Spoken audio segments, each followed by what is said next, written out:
metal surge on anticipated higher demand as the Chinese central bank says it will cut rates and reserve requirement ratio by 50 basis points soon.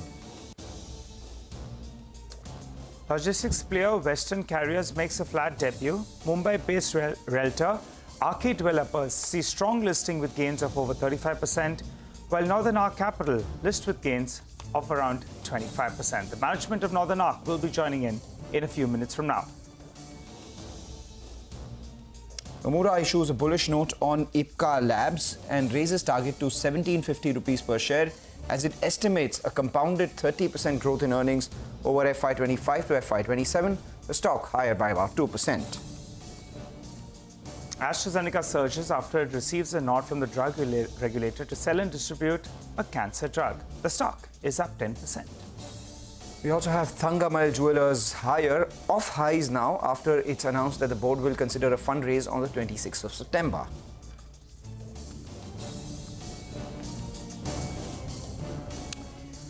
Hello and welcome to Chartbusters. I'm Nigel. With me is Mangalam. Well, the markets are holding well in the green. The largest constituent, though, the Nifty Bank, that's been the leader in the last month or so. Well, that one's taken a bit of a break. The sector on fire, though, today is the metal index.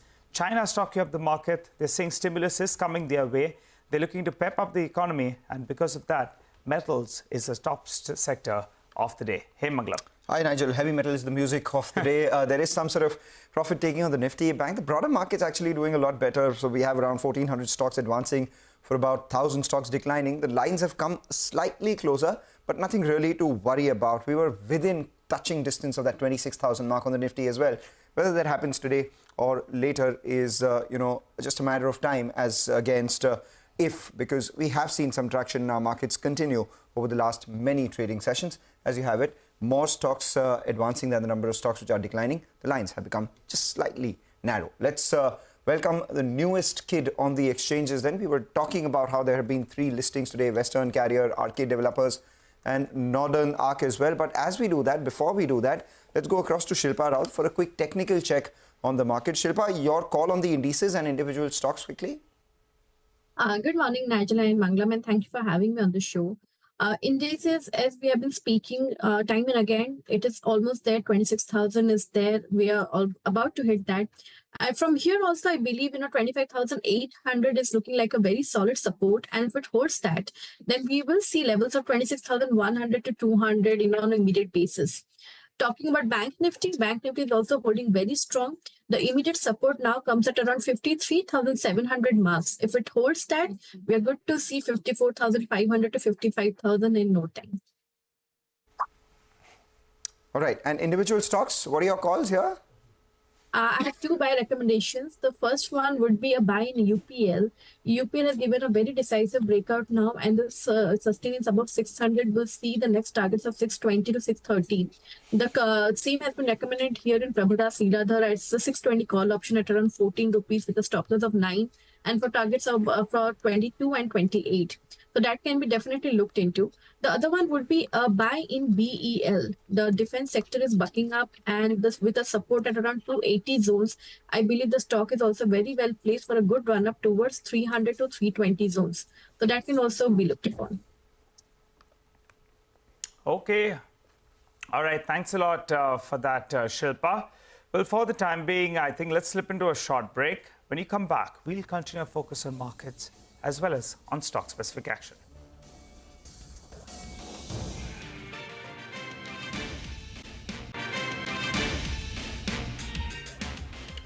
Welcome back. You're watching us here on Chartbusters. A bunch of stocks in focus. We have Sapphire, which has moved higher. We've seen a decent traction in other names as well, Car Trade Tech, for instance. But swiftly, there has been a big decline in the share price of IEX. That's the one that should come up for you on the screen. In fact, it's a big decline, down about 5% in the last 10 minutes itself, down about 7.5% from the high. So we'll keep an eye out on this story as it plays out. But the big listing of today has been Northern Arc, listed at a near 33% premium to its issue price. We have Ashish Mehrotra, who's the MD and CEO of the company, joining in to discuss the company's post-listing strategies. The stock still holding with a gain of 25% above its issue price. Thanks a lot for joining in, Ashish.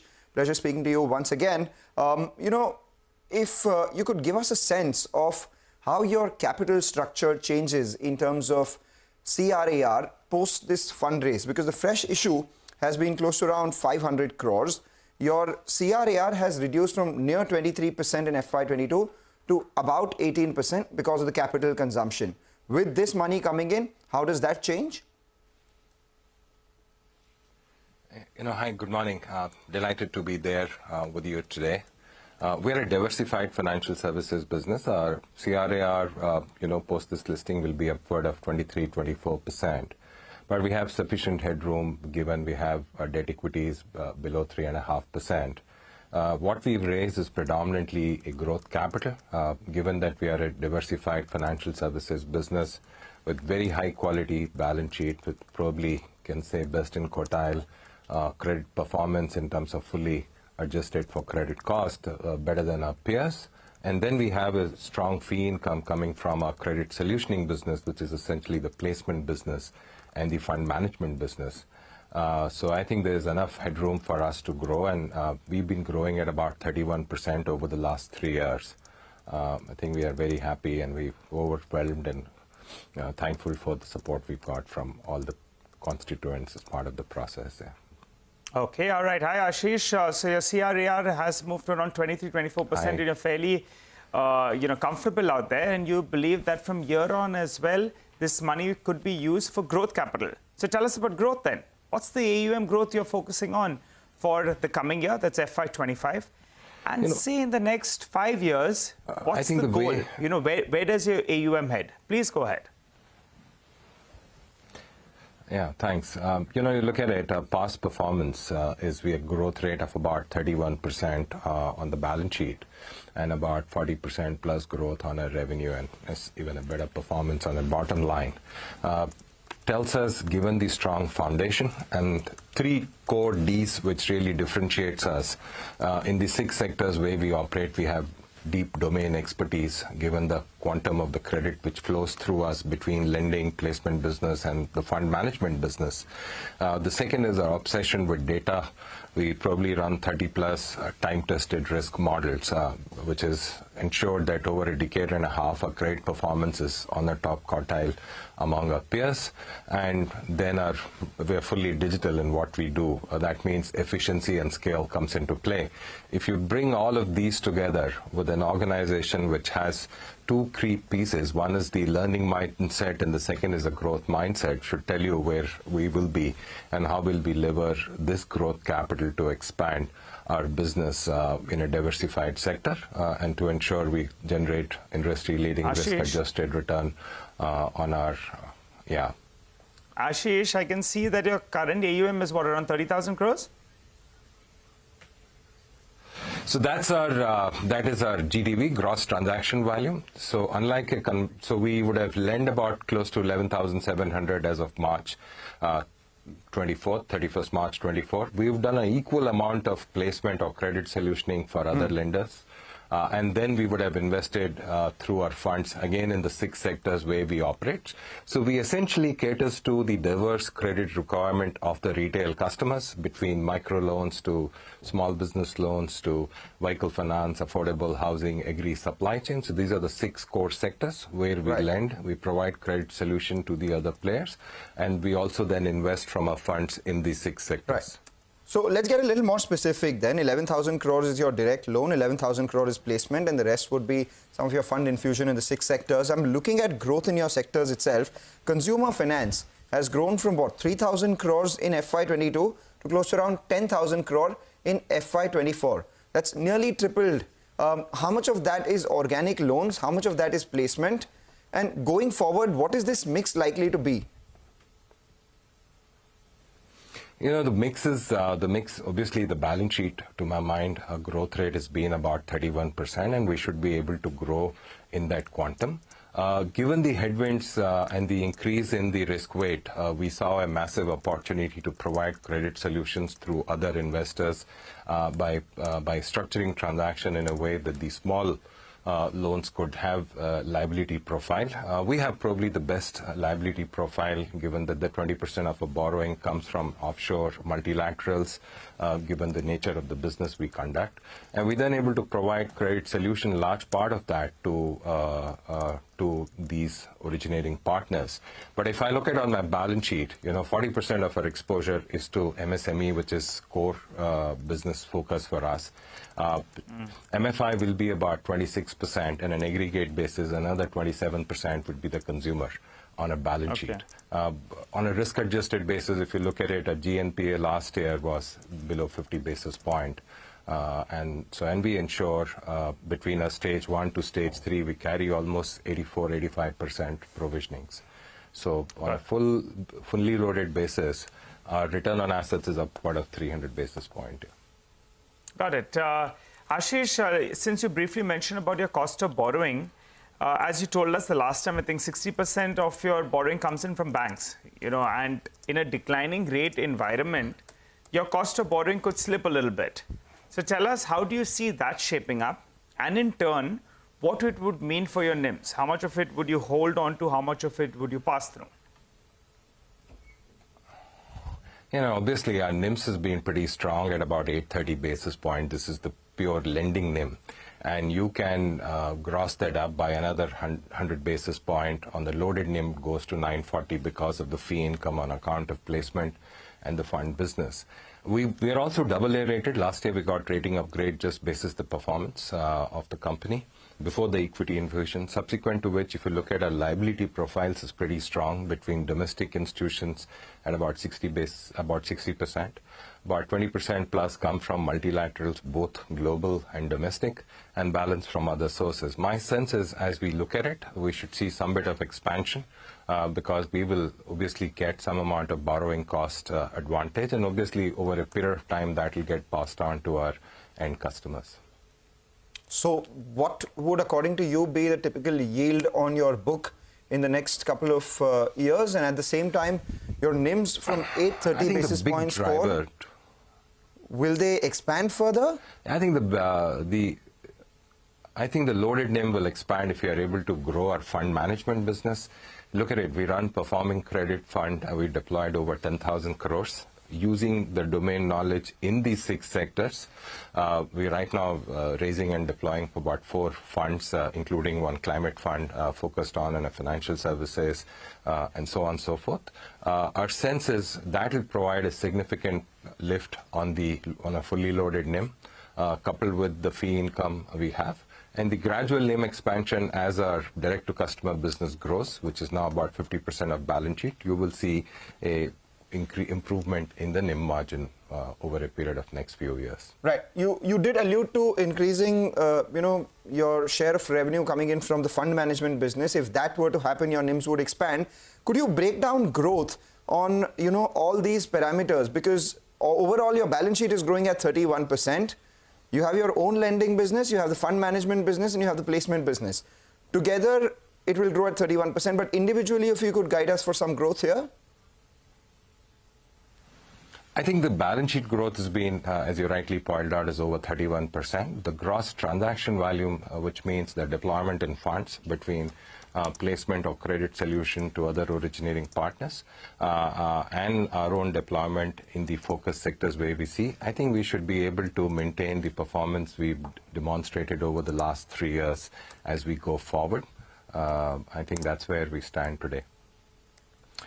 And an organization which has both the growth mindset and a mindset to learn. And we learn a lot more, given that we have over, 110 million, we've deployed 1.7 trillion, we've enabled finance. So all of that enabled us to learn. We have 35 million time performance of loan data, helps us to ensure that our risk scorecards significantly perform better. Coupled with touch and feel off the ground, to my mind, we should be a powerful force to reckon with because you bring comprehensive solution to these high growth sectors between lending, placement, fund management. It's a very powerful proposition. Okay, all right. Ashish, thanks a lot for joining in, giving us some color on the business. Congratulations to you and your team. Have a good remainder of the year. And as you'll deliver numbers in this fresh news, since you're listed on the exchanges, we'll re-invite you on the channel. Thanks a lot for joining in. Well, for the time being, I think we slip into a short break. Or actually, before we do that, let's turn our attention to our special segment where we get you a few ideas for profit from Money Control Pro. Anubhav Sahu of moneycontrol.com joins us to talk about a stock that he's tracking closely. Anubhav, take it away. Post general elections in India, we selected Syngene as one of the preferred pick for sector rotation. Now this has played out well with about 32% run. Now we see a macro setup even more conducive for the company. So on one hand, a start of US rate cut cycle ends the high interest regime and should help in funding for new age R&D driven biotech companies. At the other end, Biosecure Act can literally decouple China's biotech supply chain from the US biotech value chain and holds a promising future for Indian CRAMS industry. Now, Syngene mentions about China switches, which has led to setting up of pilot projects across a broad range of services. And the requests for proposals are up almost 50% compared to last year. Now, the company has limited exposure to China and has worked out an alternative supply chain network, which works as a proposition to clients looking to avoid China exposure entirely. Now, among key near-term growth trigger to watch is repurposing of the biologics manufacturing facility acquired from Stelis Biopharma.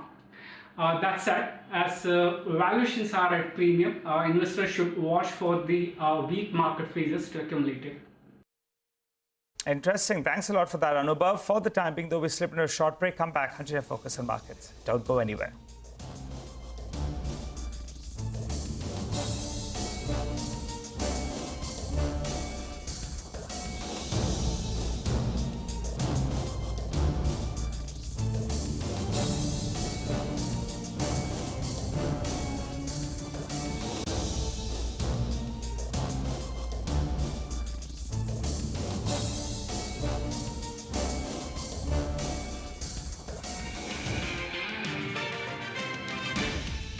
Welcome back. You're tuned into Chartbusters here on CNBC-TV18. Well, a recent SEBI study has revealed some interesting insights into performance of retail traders in the F&O market.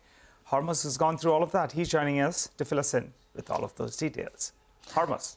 They say that the proof lies in the pudding, but this SEBI study is neither the proof nor the pudding that many F&O traders would want to see, read or hear. Now, 1.8 lakh crore rupees. Now, that is the cumulative loss made by individual traders within the F&O segment between FY22 and FY24. That's the big number from this latest SEBI study. Now, a study that the market regulator released last year said that 89% F&O traders lose money. Now, that number remains where it is, as 9 out of 10 individual traders in the F&O segment continue to incur quote-unquote significant losses. Now, let's tell you more about those significant losses. Including transaction cost, the average loss of over 93% or over 1 crore individual traders stood at 2 lakh rupees each. If that is not enough, the top loss-making traders raised the bar higher. The top 3.5 loss-making traders averaged a loss of 28 lakh rupees per person, of course, including transaction costs. Again, all of these figures between FY22 and FY24. So does anybody make a profit? Absolutely. A staggering 1% of the traders in the F&O segment made a profit over the last 3 financial years. And if there ever was a gulf between domestic and foreign traders, the upcoming graphic will show you that. Proprietary traders made a profit of 33,000 crores in FY24 before adjusting for transaction costs. FPIs made a profit of 28,000 crore. And putting these two numbers together, the individual traders made a loss of over 61,000 crore rupees in FY24. So how did these traders manage the profit? Now, most of these are generated by larger entities using algorithms. 96% of proprietary profits and 97% of FPI profits are generated through these algorithms, according to the SEBI study. Now, if you wondered that the SEBI study from last year would act as any deterrent to youngsters from venturing into this unknown territory, that has definitely not been the case. The number of traders below the age of 30 within this segment has now risen to 43% from 31% in FY23, and 72% of the total trader base is beyond the top 30 cities of the country. Shows you the extent of the F&O penetration in India. Now, if there would be a study that proves F&O penetration being faster than insurance, don't be surprised. We spoke to you about the losses that individual traders made that ran into lakhs of rupees. 75% of those traders had an annual income of less than 5 lakh rupees. And I'll end with possibly what is the highlight of this report, and nothing better can describe this than a famous Hindi film dialogue, and I quote, "रोज आते हैं इस उम्मीद में, आज जीतेंगे, कल जीतेंगे, परसों जीतेंगे, और रोज हारते हैं." Now, why do I say so? Because despite making losses for years, 75% of these F&O traders continue to trade as per this SEBI study. So there you have it. Foreign algo trades making money in F&O while the individual retail investor continues to struggle. Of course, what people do with their money is an individual choice, but these stats would definitely set alarm bells ringing for sure.